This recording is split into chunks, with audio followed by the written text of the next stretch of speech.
La noche que volvimos a ser gente, de José Luis González.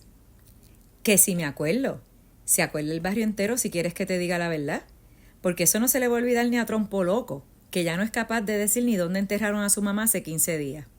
Lo que pasa es que yo te lo puedo contar mejor que nadie por esa casualidad que tú todavía no sabes. Pero antes vamos a pedir unas cervezas bien frías, porque con esta calor del diablo, ¿quién quita que hasta me falle la memoria? Ahora sí, salud y peseta, y fuerza donde tú sabes. Bueno, pues de eso ya van 4 años y si quieres te digo hasta los meses y los días, porque para acordarme no tengo más que mirarle la cara al barrigón ese que tuviste ahí en la casa cuando fuiste a procurarme esta mañana. Sí, el mayorcito, que se llama igual que yo, pero que si hubiera nacido mujercita hubiéramos tenido que ponerle Estrella o Luz María o algo así, o hasta Milagros, mira, porque aquello fue... Pero si sigo así, voy a contarte el cuento al revés, o sea, desde el final y no por el principio. Así que mejor sigo por donde iba. Bueno, pues la fecha no te la digo porque ya tú la sabes, y lo que te interesa es otra cosa. Entonces resulta que ese día le había dicho yo al foreman, que era un judío buena persona y ya sabía su poquito de español, que me diera un overtime porque me iban a hacer falta los chavos para el parto de mi mujer, que ya estaba en el último mes y no paraba de sacar cuentas. Que si lo del canastillo, que si lo de la comadrona. Porque ella estaba empeñada en dar a luz en la casa y no en la clínica donde los doctores y las nurses no hablan español y además sale más caro. Entonces, a las 4 acabé mi primer turno y bajé al Comi BTS del italiano que está ahí enfrente de la factoría. Cuestión de echarme algo a la barriga hasta que llegara a casa y la mujer me recalentara la comida, ¿ves? Bueno, pues me metí un par de hot dogs con una cerveza mientras le tiraba un vistazo al periódico hispano que había comprado por la mañana. Y en eso, cuando estaba leyendo lo de un latino que había hecho tasajo a su corteja porque se le estaba pegando con un chino, en eso, mira, yo no sé si tú crees en esas cosas, pero como que me entró un presentimiento. O sea, que sentí que esa noche iba a pasar algo grande, algo que yo no podía decir lo que iba a hacer. Yo digo que uno tiene que creer, porque tú me dirás que qué tenía que ver lo del latino y el chino y la corteja con eso que yo empecé a sentir. A sentir, tú sabes, porque no fue que lo pensara, que eso es distinto. Bueno, pues acabé de mirar el periódico y volví rápido a la factoría para empezar el overtime. Entonces, el otro foreman, porque el primero ya se había ido, me dice, ¿qué? ¿Te piensas hacer millonario para poner un casino en Puerto Rico? Así relajando, tú sabes, y vengo yo y le digo también vacilando, no, si el casino ya lo tengo, ahora lo que quiero poner es una fábrica. Y me dice, ¿una fábrica de qué? Y le digo, una fábrica de humo. Y entonces me pregunta, sí, ¿y qué vas a hacer con el humo? Y yo bien serio, con una carepalo que había que ver. Adiós, ¿y qué voy a hacer? ¿Enlatarlo? Un vacilón, tú sabes, porque ese foreman era todavía más buena persona que el otro. Pero porque le conviene, desde luego. Así nos pone de buen humor y nos saca el jugo en el trabajo. Él se cree que yo no lo sé, pero cualquier día se lo digo para que vea que uno no es tan ignorante como parece. Porque esta gente aquí a veces se imagina que uno viene de la última cínsora y confunde el papel de lija con el papel de inodoro. Sobre todo cuando uno es trigueñito y con la morusa tirando a caracolillo. Pero bueno, eso es noticia vieja y lo que tengo que contarte es otra cosa. Ahora que la condenada calor sigue y la cerveza ya se nos acabó. La misma marca, ¿no? Ok. Pues como te iba diciendo, después que el foreman me quiso vacilar y yo lo dejé con las ganas, pegamos a trabajar en serio. Porque eso sí, aquí la guachafita y el trabajo no son compadres. Time is money, ya tú sabes. Pegaron a llegarme radios por el assembly line y yo a meterles los tubos, chan chan. Sí, yo lo que hacía entonces era poner los tubos. 2 a cada radio, 1 en cada mano. Chan, chan. Al principio, cuando no estaba impuesto, a veces se me pasaba un radio y entonces, muchacho, tenía que correrle detrás y al mismo tiempo echarle el ojo al que venía seguido y creía que me iba a volver loco. Cuando salía del trabajo, sentía como que llevaba un baile de zambito en todo el cuerpo. A mí me está que por eso en este país hay tanto borracho y tanto vicioso. Sí, chico, porque cuando tú quedas así, lo que te pide el cuerpo es un juanetazo de lo que sea, que por lo general es ron o algo así. Y ahí se va acostumbrando uno. Yo digo que por eso las mujeres se defienden mejor en el trabajo de la factoría, porque ellas se entretienen con el chismorreo y la habladuría y el comentario, ¿ves? Y no se imponen a la bebida. Bueno, pues ya tenía yo un rato metiendo tubos y pensando boberías cuando en eso viene el foreman y me dice, oye, ahí te buscan. Yo le digo, ¿a quién? ¿A mí? Pues claro, me dice, aquí no hay dos con el mismo nombre. Entonces pusieron a otro en mi lugar para no parar el trabajo y ahí voy yo a ver quién era el que me buscaba. Y era Trompo Loco, que no me dice ni qué hubo, sino que me espeta. Oye, que te vayas para tu casa que tu mujer se está pariendo. Sí, hombre, así, de sopetón. Y es que el pobre Trompo Loco se cayó del COI allá en Puerto Rico cuando era chiquito. Y según decía su mamá, que en paz descanse, cayó de cabeza y parece que del golpe se le ablandaron los sesos. Tuvo un tiempo cuando yo lo conocí aquí en el barrio que de repente se ponía a dar vueltas como loco y no paraba hasta que se mareaba y se caía al suelo. De ahí fue que le vino el apodo.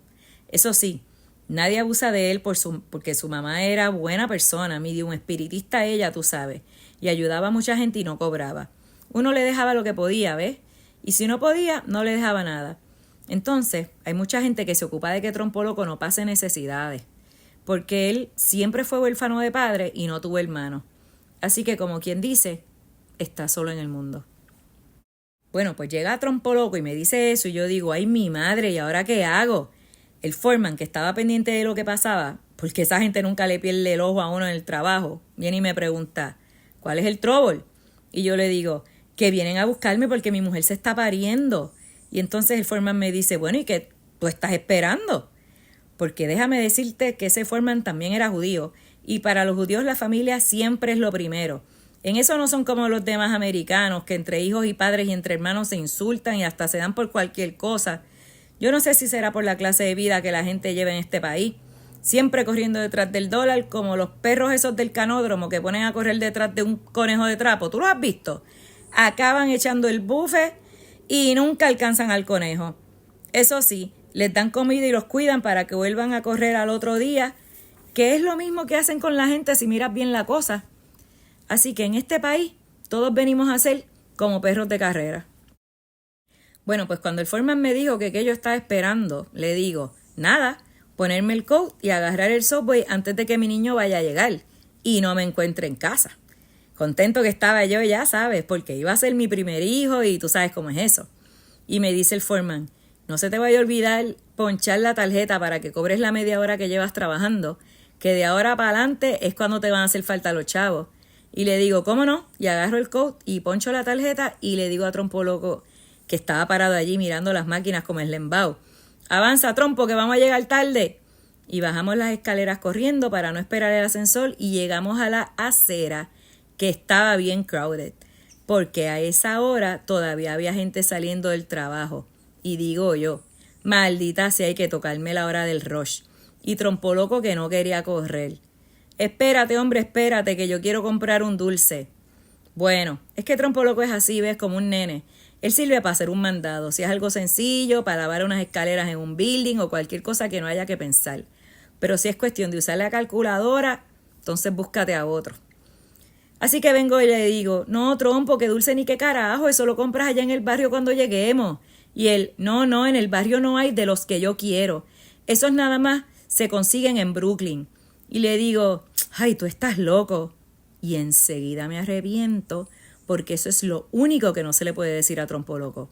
Y se para ahí en la acera, más serio que un chavo de queso, y me dice, no, loco no. Y le digo, no, hombre, si yo no dije loco, yo dije bobo, lo que pasa es que tú me oíste mal. Avanza, que el dulce te lo llevo mañana. Y me dice, ¿seguro que tú no me dijiste loco? Y yo, seguro, hombre. Y él, ¿y mañana me llevas 2 dulces? Mira, loco y todo lo que tú quieras, pero bien que sabe aprovecharse. Y a mí casi me entra la risa y le digo, claro, chico, te llevo hasta 3 si quieres. Y entonces vuelve a poner buena cara y me dice, está bien, vámonos, pero 3 dulces, acuérdate, ¿ah? Y yo caminando para la entrada del Subway con Trompo Loco detrás, sí, hombre, 3, después me dices cuáles son.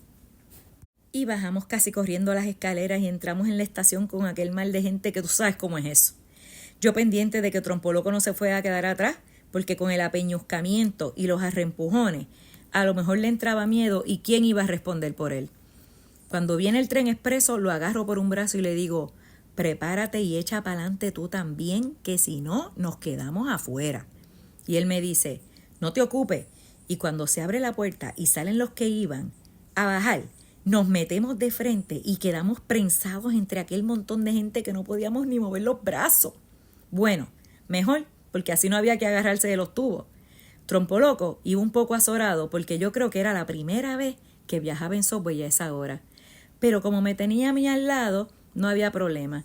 Y así seguimos hasta Columbus Circle y allí cambiamos de línea porque teníamos que bajarnos en la 110 y Quinta para llegar a casa, ¿ves?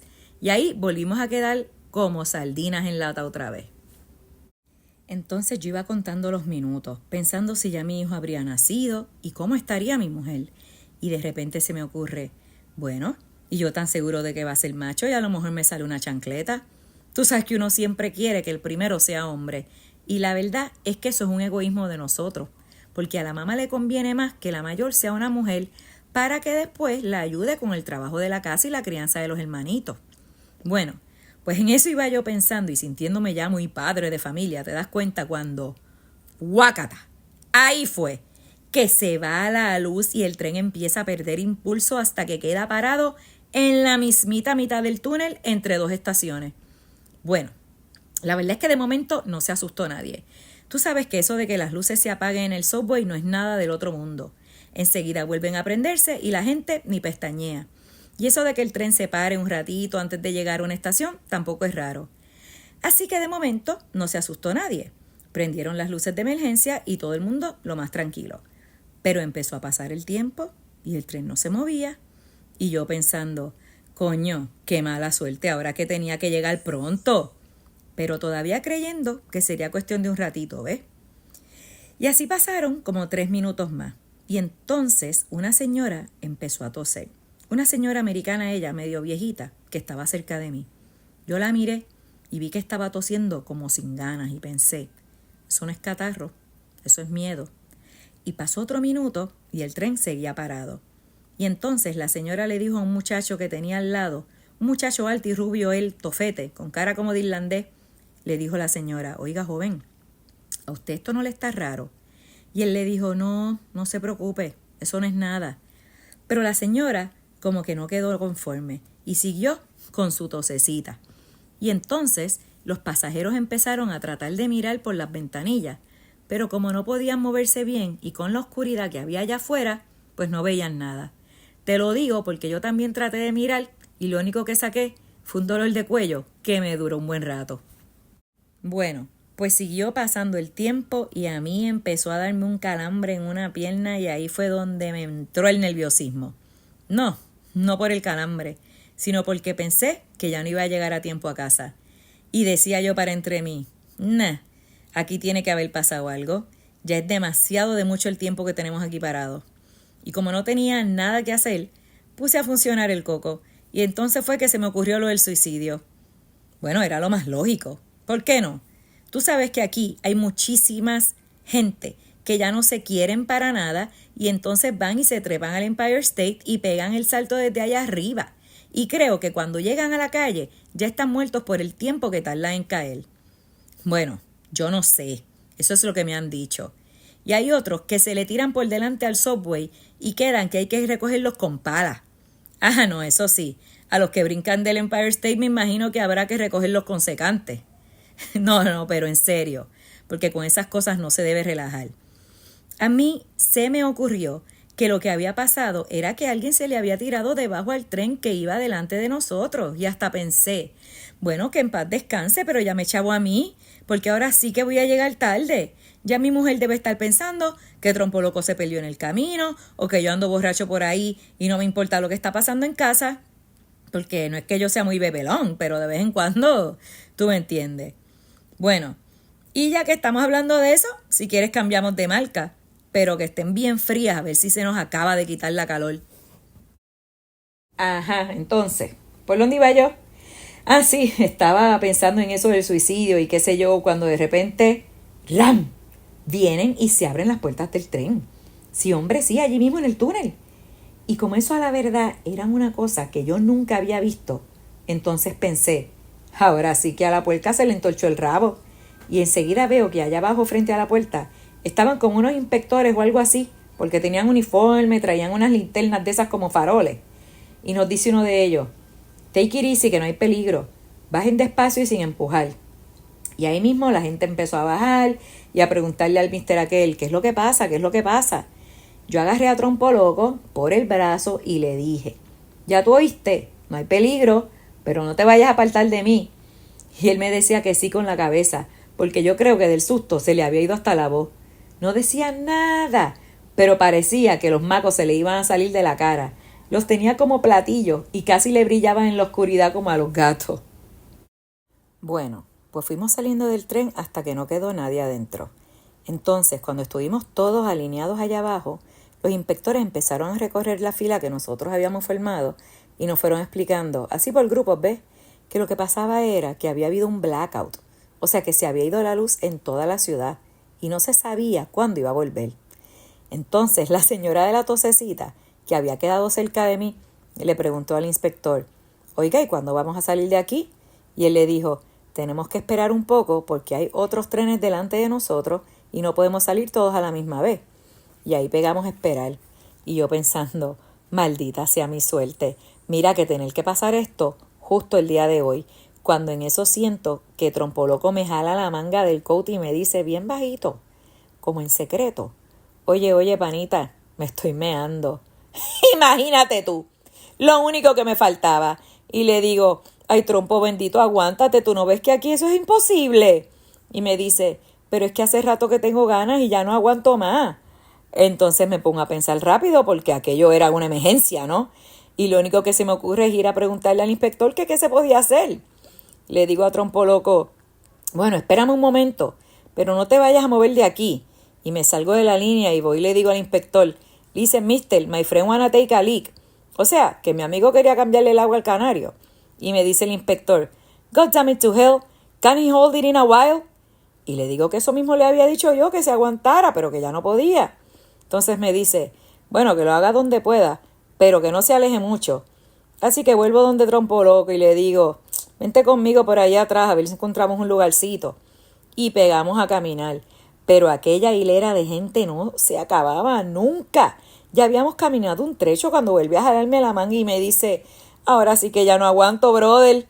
Entonces le digo, pues mira, ponte detrás de mí pegadito a la pared, pero ten en cuenta que no me vayas a mojar los zapatos. Y hazlo despacito para que no se oiga.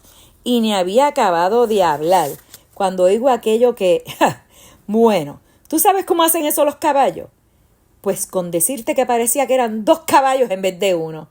Sí, yo no sé cómo no se le había reventado la vejiga. No, una cosa terrible. Yo pensé, Ave María, me va a salpicar hasta el coat. Y mira, que era de esos cortitos que no llegan hasta la rodilla, porque a mí siempre me ha gustado estar a la moda, ¿verdad? Y entonces, claro, la gente que estaba por allí tuvo que darse cuenta. Y yo oí que empezaron a murmurar y pensé, menos mal que está oscuro y no nos pueden ver la cara, porque si se dan cuenta que somos puertorriqueños, ya tú sabes cómo es el asunto aquí. Yo pensando todo eso y Trompo Loco que no acababa. Cristiano, las cosas que le pasan a uno en este país, después las cuentas y la gente no te las cree. Bueno, pues al fin Trompo Loco acabó. O por lo menos eso creí yo, porque al fin no se oía aquel estrépito que estaba haciendo. Pero pasaba el tiempo y no se movía. Y le digo, oye, ¿ya tú acabaste? Y me dice, sí. Y yo, pues vámonos. Y entonces me sale con que, espérate que me estoy sacudiendo. Mira, ahí fue donde yo me encocoré. Le digo, pero muchacho, ¿eso es una manguera o qué? Camina por ahí si no quieres que esta gente nos sacuda hasta los huesos después de esa inundación que tú has hecho aquí. Entonces como que comprendió la situación y me dijo, está bien, vámonos. Pues volvimos a donde estábamos antes y ahí nos quedamos esperando como media hora más. Yo oía a la gente alrededor de mí hablando en inglés, quejándose y diciendo que qué abuso, que parecía mentira, que si el alcalde, que sí, qué sé yo. Y de repente oigo por allá que alguien dice en español, bueno, para estirar la pata lo mismo de aquí adentro que allá afuera y lo mejor que sea aquí, porque así el entierro tiene que pagarlo el gobierno. Sí, algún boricua que quería hacerse el gracioso. Yo miré a ver si lo veía para decirle que el entierro de él lo iba a pagar la Sociedad Protectora de Animales, pero en aquella oscuridad no pude ver quién era. Y lo malo fue que el chistecito aquel me hizo su efecto, no te creas, porque parado allí sin hacer nada y con la preocupación que traía yo y todo ese problema, ¿tú sabes lo que se me ocurrió a mí entonces? Imagínate, yo pensé que el inspector nos había dicho un embuste y que lo que pasaba era que ya había empezado la Tercera Guerra Mundial. No, no te rías. Yo te apuesto que yo no era el único que estaba pensando eso. Sí, hombre, con todo lo que se pasan diciendo los periódicos aquí, de que si los rusos y los chinos y hasta los marcianos en los platillos voladores. Pues claro, ¿y por qué tú te crees que en este país hay tanto loco? Si ahí en Bellevue ya ni caben y creo que van a tener que construir otro manicomio. Bueno, pues en esa barbaridad estaba yo pensando cuando vienen los inspectores y nos dicen que ya nos tocaba el turno de salir a nosotros, pero caminando en fila y con calma. Entonces pegamos a caminar y al fin llegamos a la estación que era la de la 96. Así que tú ves, no estábamos tan lejos de casa, pero tampoco tan cerca porque eran unas cuantas calles las que nos faltaban. Imagínate que eso nos hubiera pasado en la 28 o algo así. La cagazón, ¿no? Pero bueno, la cosa es que llegamos a la estación y le digo a Trompo Loco, avanza y vamos a salir de aquí. Y subimos las escaleras con todo aquel montón de gente que parecía un hormiguero cuando tú le echas agua caliente. Y al salir a la calle, ¡ay bendito! No, tiniebla no, porque estaban las luces de los carros y eso, ¿verdad? Pero oscuridad sí, porque ni en la calle ni en los edificios había una luz prendida. Y en eso pasó un tipo con un radio de esos portátiles y como iba caminando en la misma dirección que yo, me le emparejé y me puse a oír lo que estaba diciendo el radio. Y era lo mismo que nos había dicho el inspector allá abajo en el túnel, así que ahí se me quitó la preocupación esa de la guerra. Pero entonces me volvió la otra, la del parto de mi mujer y eso, Y le digo a Trompo Loco, bueno, paisa, ahora la cosa es en el carro de don Fernando, un ratito a pie y otro andando. Así que a ver quién llega primero. Y me dice él, te voy, riéndose, ¿sabe? Como que ya se le había pasado el susto. Y pegamos a caminar bien ligero porque además estaba haciendo frío. Y cuando íbamos por la 103 o algo así, pienso yo, bueno, ¿y si no hay luz en casa? ¿Cómo habrán hecho para el parto? A lo mejor tuvieron que llamar a la ambulancia para llevarse a mi mujer a alguna clínica y ahora yo no voy a saber ni dónde está. Porque, oye, lo que es el día que uno se levanta de mala. Entonces, con esa idea en la cabeza entré yo en la recta final que parecía un campeón. Yo creo que no tardamos ni 5 minutos de la 103 a casa. Y ahí mismo entro y agarro por aquellas escaleras oscuras que no veía ni los escalones y... pero ahora va a empezar lo bueno, lo que tú quieres que yo te cuente porque tú no estabas en Nueva York ese día, ¿verdad? Ok, pues entonces vamos a pedir otras cervecitas porque tengo el gaznate más seco que aquellos arenales de Salinas donde yo me crié. Pues como te iba diciendo, esa noche rompí el récord mundial de 3 pisos de escaleras en la oscuridad.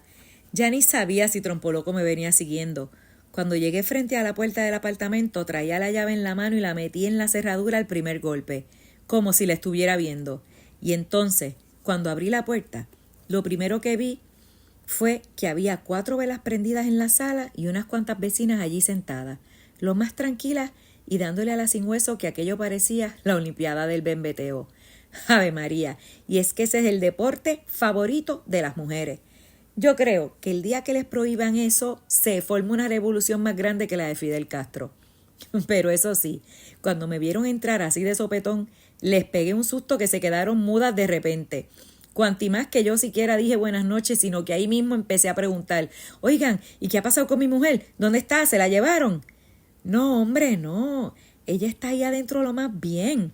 Aquí estábamos comentando que para hacer el primer parto, y en ese mismo momento oigo yo aquellos berridos que empezó a pegar mi hijo allá en el cuarto. Bueno, yo todavía no sabía si era hijo o hija, pero lo que sí te digo es que gritaba más que Daniel Santos en sus buenos tiempos. Y entonces le digo a la señora, con permiso, doña, y me tiro para el cuarto y abro la puerta y lo primero que veo es aquel montón de velas prendidas que eso parece un altar de iglesia. Y la comadrona allí trajinando con las palanganas y los trapos y esas cosas. Y mi mujer en la cama, quietecita, pero con los ojos bien abiertos. Y cuando me ve me dice así con la voz bien finita, ay, mijo, qué bueno que ya llegaste. Yo ya estaba preocupada por ti. Fíjate, bendito, y qué preocupada por mí. Ella que era la que acababa de salir de ese brete del parto. Sí, hombre, sí. Las mujeres a veces tienen esas cosas. Yo creo que por eso es que les aguantamos sus boberías y las queremos tanto, ¿verdad? Entonces yo le iba a explicar el problema del software y eso, cuando me dice la comadrona, oiga, ese muchacho es la misma cara de usted, venga a verlo, mire. Y era que estaba allí, en la cama, al lado de mi mujer, pero como era tan chiquito casi ni se veía. Entonces me acerco y le miro la carita, que era lo único que se le podía ver, porque ya lo tenían más envuelto que pastel de hoja. Y cuando yo estoy ahí mirándolo, me dice mi mujer, ¿verdad que salió a ti? Y le digo, sí, se parece bastante. Pero yo pensando, no hombre, no, ese no se parece a mí ni a nadie, si lo que parece es un ratón recién nacido. Pero es que así somos cuando llegamos al mundo, ¿no? Y me dice mi mujer, pues salió machito, como tú lo querías. Y yo por decir algo, bueno, a ver si la próxima vez formamos la parejita. Yo tratando de que no se me notara el orgullo y esa felicidad que yo estaba sintiendo, ¿ves? Y entonces dice la comadrona, bueno, ¿y qué nombre le van a poner? Y dice mi mujer, pues el mismo del papá, para que no se le vaya a olvidar que es suyo. Bromeando, tú sabes, pero con su pullita. Y yo le digo, bueno, nena, si ese es tu gusto. Y en eso ya mi hijo se había callado y yo empiezo a oír como una música que venía de la parte de arriba del building, pero una música que no era de radio ni de disco, ¿ves? Sino como de un conjunto que estuviera allí mismo, porque a la misma vez que la música se oía una risería y una conversación de mucha gente. Y le digo a mi mujer, adiós, y por ahí hay bachata. Y me dice, bueno, yo no sé, pero parece que sí, porque hace rato que estamos oyendo eso. A lo mejor es un party de cumpleaños. Y digo yo, pero así sin luz. Y entonces dice la comadrona, bueno, a lo mejor hicieron igual que nosotros que salimos a comprar velas. Y en eso oigo yo que Trompoloco me llama desde la sala. Oye, ven acá. Sí, hombre, Trompoloco, que había llegado después que yo y se había puesto a averiguar. Entonces salgo y le digo, ¿qué pasa? Y me dice, muchacho, que allá arriba en el rufo está chévere la cosa. Sí, en el rufo, o sea, en la azotea. Y digo yo, bueno, pues vamos a ver qué es lo que pasa. Yo todavía sin imaginarme nada, ¿ves? Entonces agarramos las escaleras y subimos, y cuando salgo para afuera veo que allí estaba casi todo el building.